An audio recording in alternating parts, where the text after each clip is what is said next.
For the test on Friday, mostly what you should know how to do is analyze a DC MOSFET circuit, so know how to incorporate ID and Kn prime W over L into finding certain values. You will not have to solve quadratics. So you will not have to find two values of ID and pick which one. So that makes it a little easier. So sometimes the way I structure problems is you're given some values and you have to find other values. So they're not quite as straightforward as homework, but you should know how to do that. You should know how to find transconductance because you have to be able to do that. And we're looking at several amplifier configurations that we've looked at kind of last week and this week, mostly this week. And you should concentrate on the common source type, which we're going to cover now. We're going to cover like the different classifications of MOSFET amps. And I don't tend to put common gate and common drain on tests because they're not as common, as it were. So once I get done talking, then you'll know what I'm talking about. Yeah. So don't worry. You'll know what those are in a minute. Yeah, and if you can do the homework problems, you're mostly okay. I try not to make them too tricky. No. I reserve most conceptual problems for semiconductors, and I completely torture them with conceptual problems. So, semiconductors. Yeah, that's why I like it, because it's like, just doing the problems is easy, but... Is the time right? I love the class. Yeah, because otherwise everyone can just have notes and just look everything up, so... MOSFET amplifiers. And this is actually going to be similar to when we get to bipolar junction transistors and we talk about those type of amplifiers. There's three types, and basically the amplifiers can be classified into three types, three basic types. First is common source, and we're only showing the AC circuit here. I'm not showing the DC circuit. We're going to assume that it's been biased and all the DC sources have been shorted. So we're basically just going to worry about what looks like the AC part. So the common source, you'll notice that the drain and source is at the output and the gate and source is at the input. So basically the source is common to both input and output. That's why we call it a common source, because the source is the common element. Oftentimes with common whatever, that does happen to be connected to ground. It's not always true, but most of the time it is. So there are common source amps, as you'll see in a minute, that have a resistor between the source and ground, but in most classifications and representations, the common element is grounded. And even if it's not grounded in DC, it's grounded in AC. So it's sort of the easiest to deal with. So, but don't sit there and look for which one is grounded, because that may or may not give you a clue. So common source is the first. We have VGS going in and VDS coming out. So the S part is common to both. Common gate has the gate connected to ground. We have gate to source, or source to gate really, going in. And the gate is actually also at the bottom where ground is because it's connected to ground. So the gate kind of appears at the input and the output again. So we have VSG going in and VDG coming out. So again, the gate is common to both input and output. And the last type, and we're going to go through these in more detail after I tell you what they all are, is common drain, where the drain is connected to ground. And again, the drain being connected to ground also appears wherever there's a ground connection.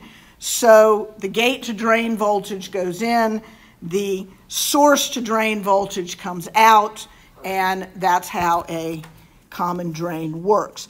A common drain is often called a source follower. That's another word for a common drain, and the reason is because common drains are often used as buffer circuits, as you'll see in a minute why. So it has two names, source follower and common drain. They're exactly the same configuration. It just actually is just a different way of denoting it. Sounds majestic. Sounds majestic. All right, so those are the three basic configurations, and all we're going to do is look at in more detail, like how you would find important things, which we will look at. So all the important things we need to know about an amplifier. We need to know the gain. Remember, there's AVO and AV, and the difference was that AV has the load and AVO is just the amplifier. And oftentimes, if there's no load resistor, then they would be the same. They can often be the same. We need to know the input resistance and the output resistance because that affects how it connects to other things, because usually amplifiers are connected together in stages.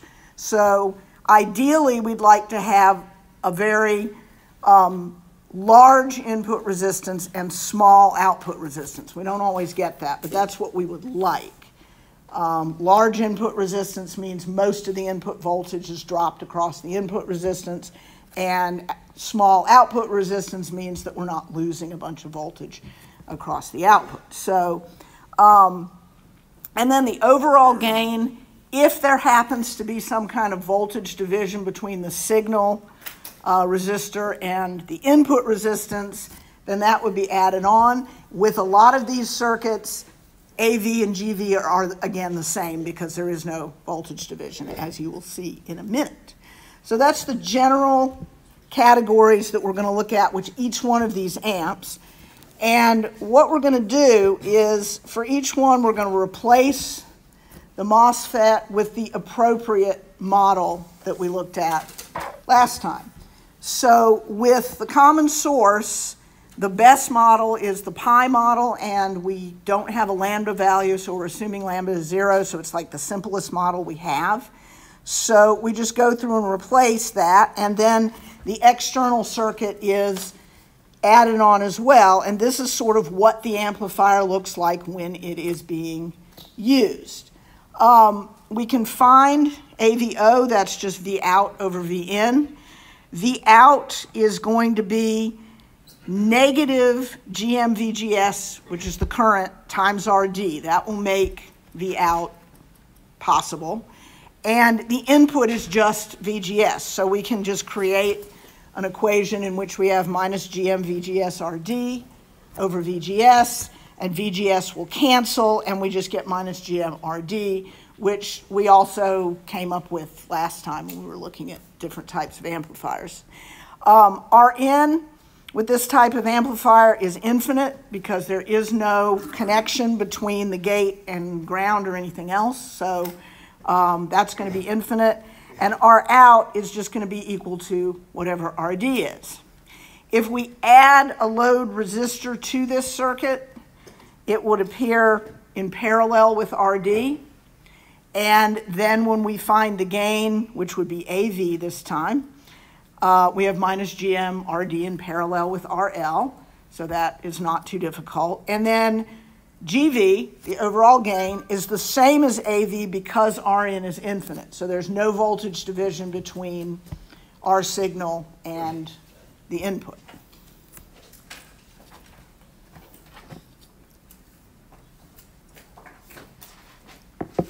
The common source is actually the most common of the amplifiers.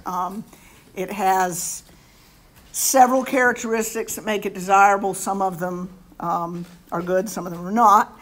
First of all, the input resistance is infinite. That's good. We like that. But the output resistance is moderately high.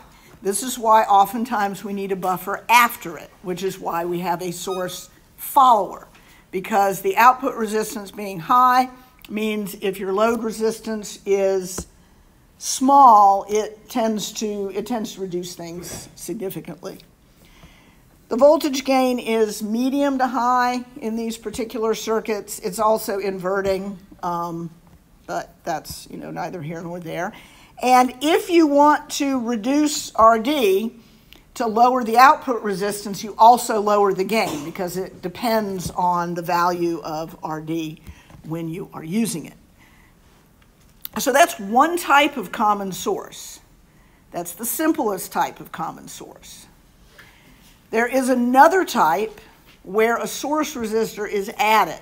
The reason a source resistor is often added is because it creates a better bias circuit.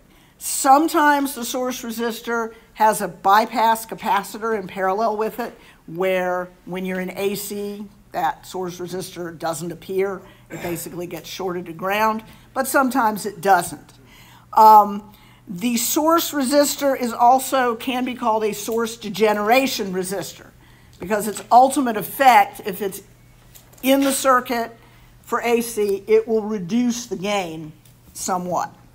So in this case, it's almost the same circuit as we did a minute ago, except for the source resistor. And the source resistor makes the use of the pi model difficult because at the output of the pi model, we have everything going to ground, and now the source is not grounded, so basically you'd end up with resistors going from drain to source, not being in parallel with other stuff, and it makes it a difficult analysis. So we use the T model instead of the pi model to make the analysis easier. And I think with every other one we do today, we actually have to use the T model. It works better. So we're going to replace the MOSFET this time with the T model of the amplifier. And when we do that, we get a much easier circuit to analyze. It's really not terribly difficult to analyze, much easier than it would be if we used the other model. But in this case, Vn does not equal VGS. Vn is from the gate to ground, and VGS is from the gate to the source. So in this case, we don't have the luxury of assuming that Vn is VGS. Rn is infinity and Rout is Rd, just the same as the previous amp, but the gain calculation is going to be a little bit different. So AVO is what we want to find, which is Vout over Vn. And if we look at the output, basically that's the same voltage we had before, minus GM VGS RD on top. But on the bottom, we have VGS, and then we have this other voltage that has to be added together. And the other voltage, if you look at the currents, you notice that there is no current going in from the gate. So whatever current is up at the top in the drain, which is GM VGS, is the same current that's going down through the source resistor. So in order to get all the voltage coming in, we have to take VGS, and then we have to add that chunk of voltage across the source resistance, which would be RS times GM VGS again. So we end up getting this kind of good equation because we still can cancel out VGS, but basically that's why we have to put all this stuff in terms of the gate to source voltage. We can cancel that, and we get minus GM RD over 1 plus GM RS. So the value of RS is going to have the effect of reducing the gain and make it lower than the common source that doesn't have the source resistor. If we add a load resistor to this, again, we end up being in parallel with RD, so we can just get our AV as minus GM RD in parallel with RL over 1 plus GM RS. And again, the overall gain equals AV because Rn is still infinity. So in this case, that would be how this works.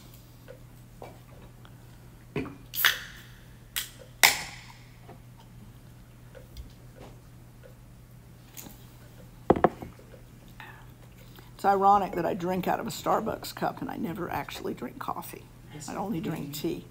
But this is actually the best cup ever because it's ceramic. And I don't like drinking out of plastic. I don't drink out of anything but ceramic. So and the top works. So when I'm going down my bumpy driveway and down my equally bumpy road because they're doing road construction and they say it's going to be this way for 10 months, I don't spill my tea. And when I'm driving the VW going down the road, I definitely don't spill my tea. Yeah, it was there yesterday. Yes, yeah. As long as it doesn't rain and it's not too hot or too cold. Yeah. It's been running really nicely lately. It's been good. I never can predict. You know, I leave work and I get in the car and I'm like, are you going to start? Am I going to get to go home? And yeah, usually it's been starting well. And What happens if it doesn't start? I call my husband. He comes and gets me. He's done that multiple times, depending on where I end up. I had one day when I drove here and then realized it was going to be raining on the way home, and he drove my other car down here and drove my Beetle home for me, which is nice because we don't live close. We live a long way away.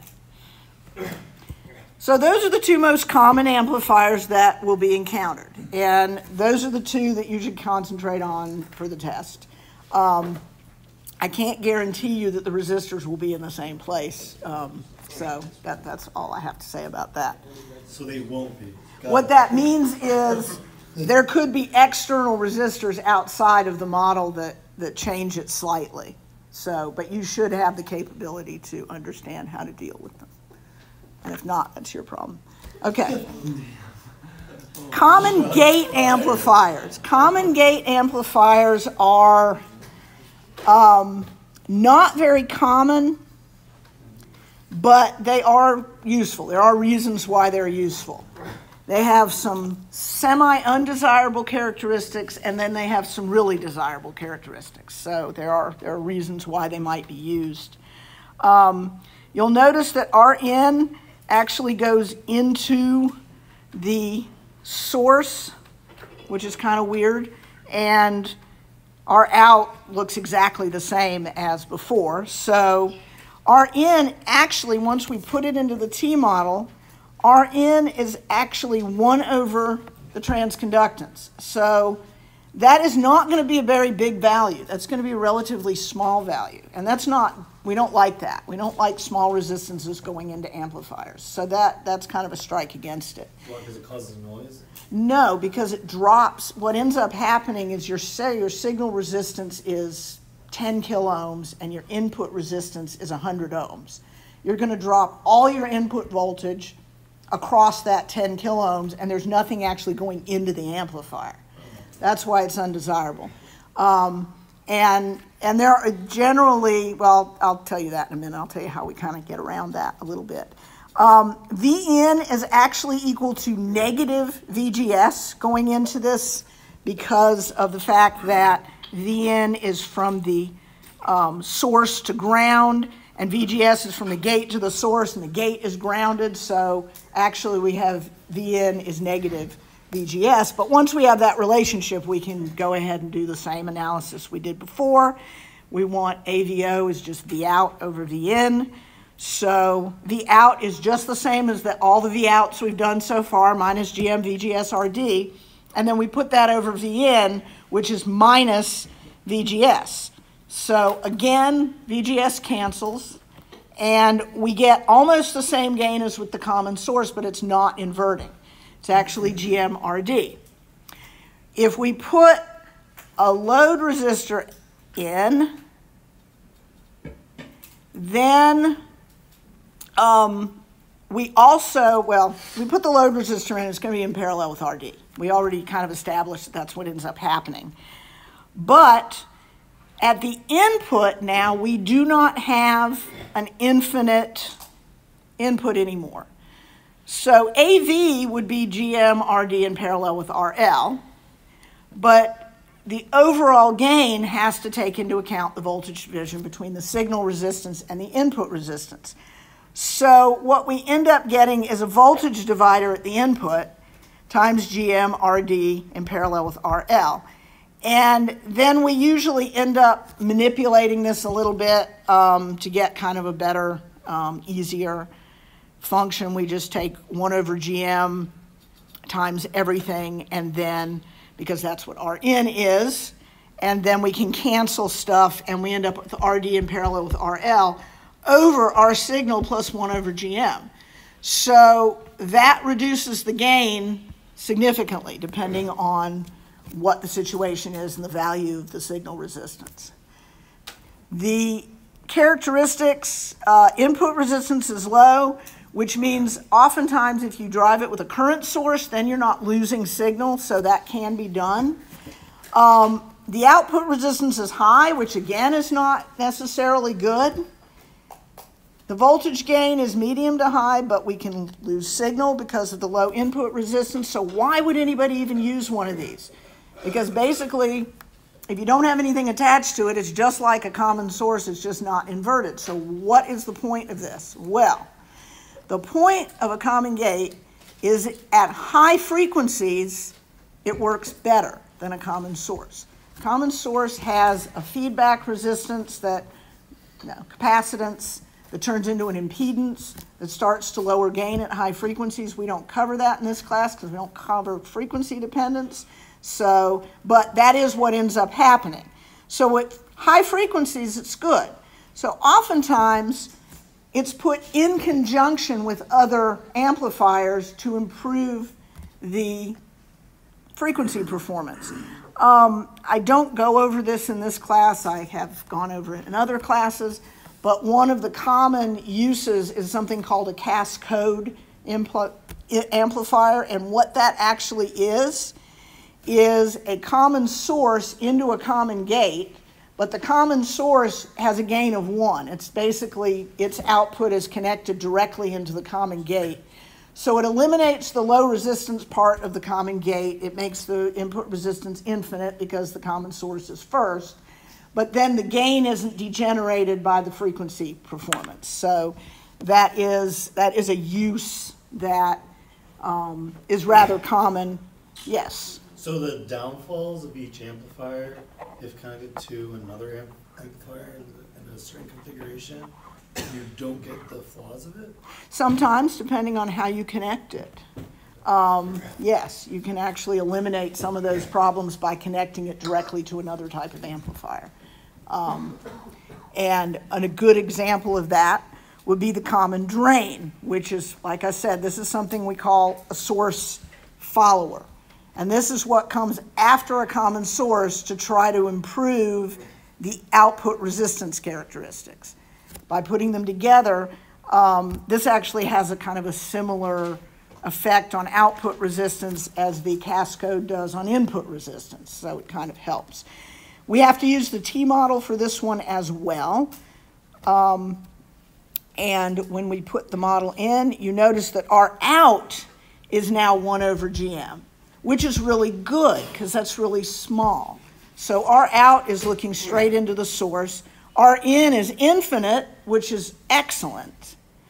So that has two things going for it that make it good for transitioning between stages of amplification. The value of Vin and VGS are not the same again, so we have to make some adjustments for that, but pretty much those are going to be the same adjustments we just made for the common source with a source resistor. And if we go and find a I think I didn't say AVO, it should be AVO, but it's not saying that. I left it out. So we want V out over Vin. V out is going to be GM VGS times RL. You know, we didn't name this RS. It could be RS. That generally is connected directly to the source. But if we connect a load directly to the source, then that eliminates parallel resistances. So we can do that. So the current going down through at the output would be GM VGS times RL. That would be the voltage at the output. And then the input voltage is that same voltage plus VGS. So we get GM VGS RL on the top, and then we get VGS plus GM VGS RL on the bottom. And we can actually take that and cancel out and get RL over 1 over GM plus RL. Now, is 1 over GM going to be really big or really small? It's going to be really small. So if RL is really big, then the gain is really close to 1. It's not ever going to be exactly 1, but it's going to be really close to 1. So this means basically you put this after a common source. The common source has a big gain. Yeah, and all it does is it degenerates the signal slightly, but it greatly improves the output resistance of the amplifier system in general.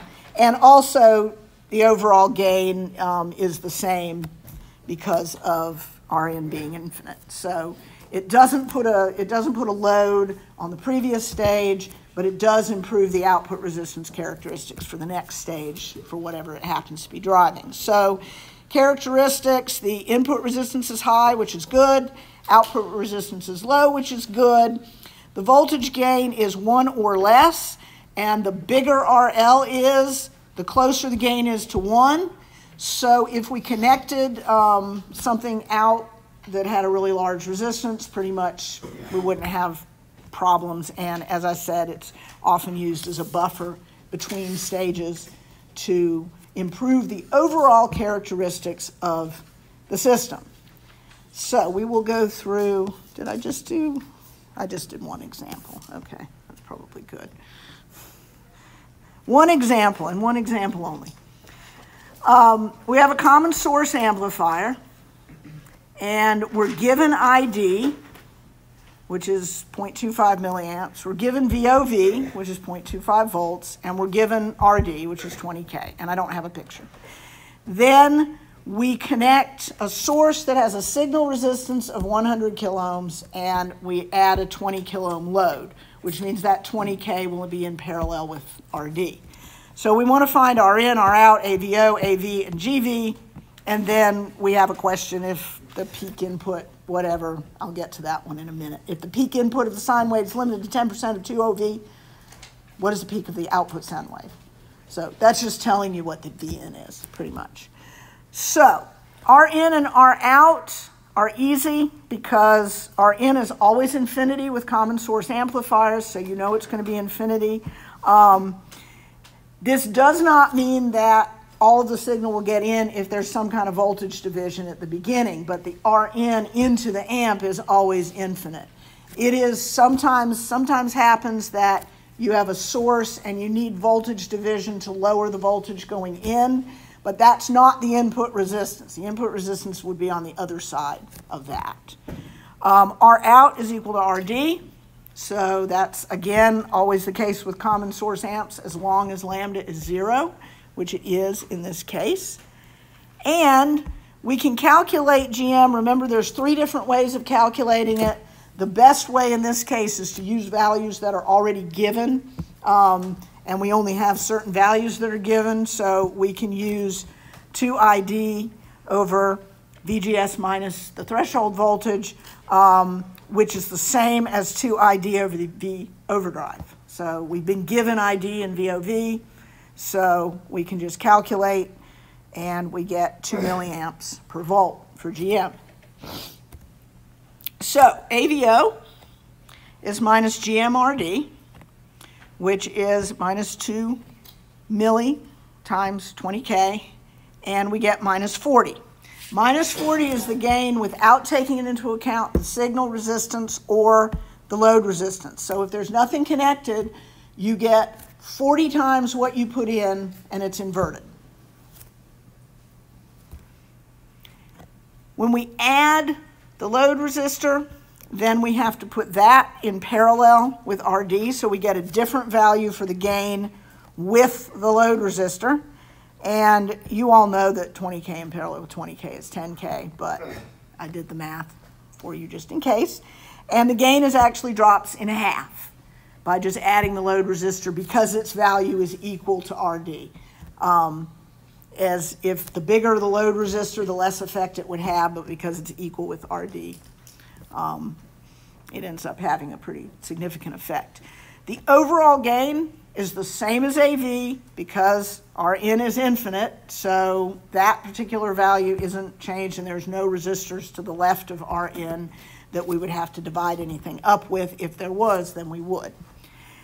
Vout peak is equal to the magnitude of the gain times the input peak.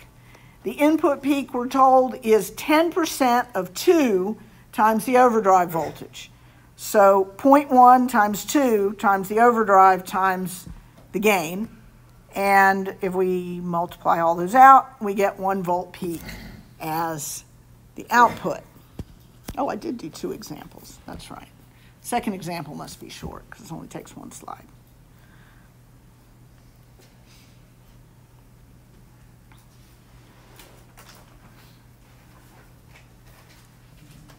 The second example is, are you raising your hand? Sorry. Yes. Yeah.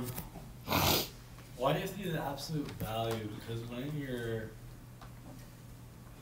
if you're over, the overdrive voltage really doesn't need to be absolute value. It's just in that way in case we were doing some like PMOS kind of thing. But So. even if it was negative, wouldn't your GV eventually become negative too? No. That's not possible, right? Basically, the negative just means it's inverted. So if we want to know the peak value, we don't care whether it's inverted. So we don't use the negative, we just use the magnitude of the gain. So if you're thinking about AC versus DC, the negative sign in AC means just an inversion. It doesn't mean really a negative number. So if we want to know peak values, we leave that out. Because a negative wouldn't be a peak, it would be a negative peak. Second example, design a source follower amplifier to be used as a buffer is shown below.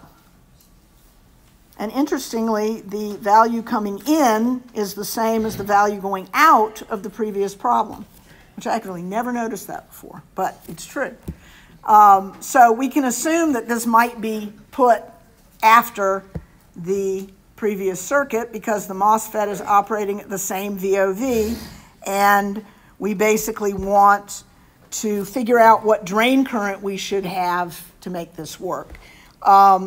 So we want the out peak to be, we don't want it to degrade more than 10%, and we want our out to equal 100 ohms. So what we do is, first of all, we can figure out GM, because that's 1 over R out. So we can figure out the value of GM that we're shooting for, which would be 10 milliamps per volt or 0.01 amps per volt. And then we can use the ID equation, turned around just a little bit, but not much, by taking the overdrive voltage and dividing by 2. That's taking everything that we used to find GM and just substituting it in here. Because remember, you can find GM by taking 2 ID over V overdrive. So this is just moving that around a little bit. And we calculate that out, and we get ID equals 1.25 milliamps. So we know the value that we need, and then we just want to check and make sure that this is actually going to work properly. So when we go and figure out V out peak equals V signal peak times GV, V out peak is going to be 1, which is the signal coming in, times RL over RL plus 1 over GM. And when we go through and calculate what V out peak is, it's 0.91 volts, so that's what we expect. Always good to check that and just make sure it works. So this would be how you would improve the characteristics of the previous amplifier to make sure that what you got out was close to what you put in.